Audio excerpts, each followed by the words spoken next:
আজকের এই ক্লাসটিতে মূলত আলোচনা হবে আধুনিক শিক্ষণ মডেল এর মধ্যে কোন কোন ভাগগুলো রয়েছে। তো আজকের এই ক্লাসটিতে মূলত আমরা এটা দেখব যে মূল যে ভাগগুলো রয়েছে সেগুলো কি, সেগুলোতে কোন বিষয় নিয়ে আলোচনা করা হয়েছে।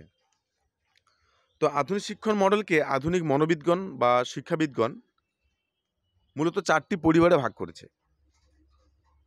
এখানে পরিবার কথাটি বলার মূল কারণ হলো প্রত্যেকটি যে ভাগ আছে, হ্যাঁ, সেই প্রত্যেকটি ভাগের মধ্যে একাধিক শিক্ষণ মডেল বা একাধিক শিক্ষণ সংক্রান্ত যে তত্ত্ব সেগুলো আমরা প্রয়োগ দেখতে পারি।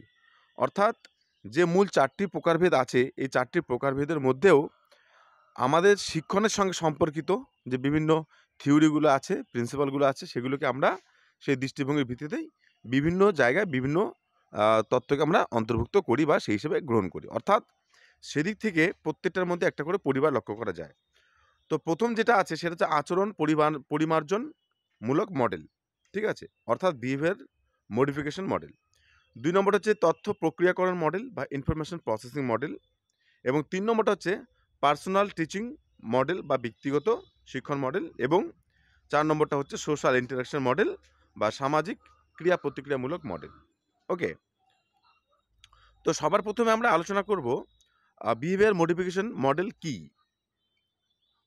তো আচরণ পরিমার্জনমূলক মডেল মূলত একটা মনোবিজ্ঞানী থিওরি বা আচরণগত যে তত্ত্ব আছে সেখান থেকে উদ্ভূত প্রতিষ্ঠিত হয়েছে। সেটা আমি হয়তো ব্যাকেটে লিখতে ভুলে গেছি, সেটা হচ্ছে বিহেভিয়ারাল থিওরি। তো তার উপর ভিত্তি করে এই তত্ত্বগুলির মূল বিষয় হলো শিক্ষার্থীদের যে বাহ্যিক আচরণ আছে সেই আচরণকে পরিবর্তন সাধন করা বা পরিমার্জন করে শিক্ষার্থীদের বিভিন্ন পরিস্থিতিতে কী করে তারা উপযোগীমূলক আচরণ করবে বা তাদেরকে শিক্ষিত করে তুলবে বা আচরণ সংশোধন করে তুলবে, এই বিষয়ে মূলত এই যে তত্ত্বগুলো যা আছে সেগুলো এখানে আলোচনা করা হয়। এবং এই ক্ষেত্রে যখন শিক্ষার্থীদের যে আচরণ পরিমার্জন হয় তার যে মূল পদ্ধতি বা প্রক্রিয়া সেটাকে আমরা SR অর্থাৎ স্টিমুলাস অ্যান্ড রেসপন্স, এই দুটোর যে একটা কৌশল আছে বা কানেকশনিজম বা তাদের মধ্যে সম্পর্ক আছে বা সেটাকে সঠিকভাবে উপস্থাপন করার যেটা কৌশল, সেই তত্ত্বটাকেই মূলত আমরা বা এখানে আচরণমূলক বা বিহেভিয়ার মডিফিকেশন মডেলের মধ্যে আলোচনা করব। এবং দ্বিতীয় নম্বরে রয়েছে ইনফরমেশন প্রসেসিং মডেল, অর্থাৎ শিক্ষার্থীরা শিক্ষণের বিষয়বস্তু তথ্য হিসেবে সংগ্রহ করার সেটা বিশ্লেষণ এবং সংশ্লেষণ করার ক্ষমতা, কিভাবে তারা বিশ্লেষণ করবে আবার সেটা সংশ্লেষণ করবে। তো এই যে একটা মনোবৈজ্ঞানিক একটা ক্ষমতা, সেই ক্ষমতাটার বিকাশের উপর কিন্তু গুরুত্ব দেওয়া হয়েছে এই মডেলটিতে। অর্থাৎ তাদের যে মেন্টাল যে প্রসেসগুলো রয়েছে সেই প্রসেসগুলোর ভিত্তিতে বা প্রসেসগুলোর বিকাশ সাধনের জন্য আমরা যে শিক্ষণ মডেল গ্রহণ করব তাকে আমরা বলতে পারি ইনফরমেশন প্রসেসিং মডেল। ওকে, এবং 4 নম্বর হচ্ছে ব্যক্তিগত মডেল, যেটাকে আমরা পার্সোনাল টিচিং মডেল বলতে পারি। তো প্রত্যেক ব্যক্তি কি রয়েছে, প্রত্যেক ব্যক্তি একটি একক, অর্থাৎ প্রত্যেকে বা every person is individually difference from another, অর্থাৎ একে অপরের সঙ্গে প্রত্যেকে আলাদা এবং প্রত্যেকে স্বতন্ত্রভাবে আবেগ, প্রচেষ্টা, ইচ্ছা এবং বুদ্ধিমত্তার মতো একাধিক বৈশিষ্ট্যের দ্বারা একে অপরের থেকে আলাদা, এবং তারা এই যে বিভিন্ন যে গুণাবলীগুলো রয়েছে এগুলোর ভিত্তিতেই কিন্তু তারা কিন্তু তাদের জীবনকে পরিচালিত করতে গিয়ে বা পরিবেশের সঙ্গে মিশতে গিয়ে বিভিন্ন রকম সমস্যার সম্মুখীন হয়, এবং তারা কিন্তু তাদের ব্যক্তিগত জায়গা থেকেই কিন্তু এইরকম সমস্যাগুলো সমাধান করে। অর্থাৎ তাদের ব্যক্তিগত যে একটা টেকনিক বা কৌশল এবং তার উন্নতি সাধনের জন্য আমরা যে টিচিং মডেল ব্যবহার করব বা করে থাকি তাকেই মূলত আমরা বলতে পারি ব্যক্তিগত টিচিং মডেল বা পার্সোনাল টিচিং মডেল। এবং লাস্টে রয়েছে এখানে সোশ্যাল ইন্টারাকশন মডেল বা সামাজিক প্রতিক্রিয়ামূলক বা ক্রিয়া প্রতিক্রিয়া বা মিথস্ক্রিয়া অনেকে বলে থাকে, এরকম শিক্ষণ মডেল।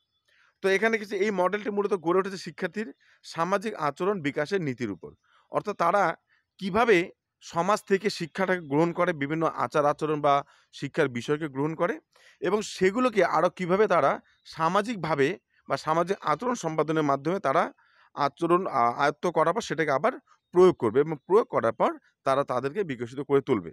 ঠিক আছে? তাহলে এই যে সামাজিক যে বিভিন্ন বিষয়গুলো আছে, এই বিষয়গুলোকে তারা কি করে নিজেদেরকে মানিয়ে নিচ্ছে বা মানিয়ে নিতে পারবে, এইরকম উদ্দেশ্যগুলোকে চরিতার্থ করার জন্য যে শিক্ষণ মডেলগুলো আমরা ব্যবহার করে থাকি শিক্ষার ক্ষেত্রে, সেগুলোকে আমরা বলতে পারি সোশ্যাল ইন্টারেকশন মডেল। তো এখানে যে মূল ৪ টি প্রকারভেদ রয়েছে, সেই ৪ টি প্রকারভেদের আমরা যদি পার্থক্যগুলো এইভাবেও করে নিতে পারি তবু হবে। ১ম হচ্ছে বিহেভিয়ার বা আচরণমূলক, অর্থাৎ তাদের মধ্যে আচরণের সংশোধন করার চেষ্টা করা হচ্ছে। তারপর হচ্ছে আ আ ইনফরমেশন প্রসেসিং মডেল, অর্থাৎ তথ্য প্রক্রিয়াকরণ একটা প্রক্রিয়া, অর্থাৎ তারা যে হিসাবে তথ্যগুলোকে বিচার বিশ্লেষণ করে সেটা। এবং তারপর রয়েছে পার্সোনাল, অর্থাৎ ব্যক্তিগত সমস্যা বা ব্যক্তিগত নীতি। এবং তারপর রয়েছে সোশ্যাল ইন্টারেকশন বা সামাজিক নীতি। ওকে? তাহলে এবং এর পরের ক্লাসটিতে আমরা মূলত এই যে বিভিন্ন যে মডেলগুলো রয়েছে, সেই মডেলগুলোর মধ্যে কোন প্রবক্তা বা কোন আ আ টিচিং মডেলগুলো পড়ছে সেগুলোর একটা শ্রেণীবিভাগ আলোচনা করব এবং সঙ্গে প্রত্যেকটি মডেলের যে ব্যাখ্যায়িত রূপ, অর্থাৎ কোন তত্ত্ব কে দিয়েছে, যেমন ইনফরমেশন প্রসেসিং এর কথাও যদি আমরা বলি তাহলে সেখানে কনসেপ্ট অ্যাটেনমেন্ট মডেল বা অ্যাডভান্স অর্গানাইজার মডেল এগুলো তোমাদের রয়েছে। তাহলে এগুলো কি করে প্রভাবিত করছে, সেক্ষেত্রে বিহেভিয়ার এর ক্ষেত্রে কি রয়েছে, এইরকম একাধিক মডেল নিয়ে আমরা এর পরবর্তী ক্লাসে আলোচনা করব। তাহলে তোমরা যারা করে আমার চ্যানেলটিতে নতুন এবং ক্লাসটি ১ম দেখছো, তোমরা বলবো ওই ক্লাসগুলো যদি তোমরা সবার আগে পেতে চাও, তাহলে আমার চ্যানেলটি সাবস্ক্রাইব করো এবং এই পিপিটি বা এরকম একাধিক পিপিটি রয়েছে, সেগুলো তোমাদের কারোর প্রয়োজন হলে তোমরা টেলিগ্রাম গ্রুপ বিজয় স্যার এডুকেশন নোটস নামক গ্রুপটিতে জয়েন করবে। সবাই ভালো থাকবে। ধন্যবাদ সবাইকে।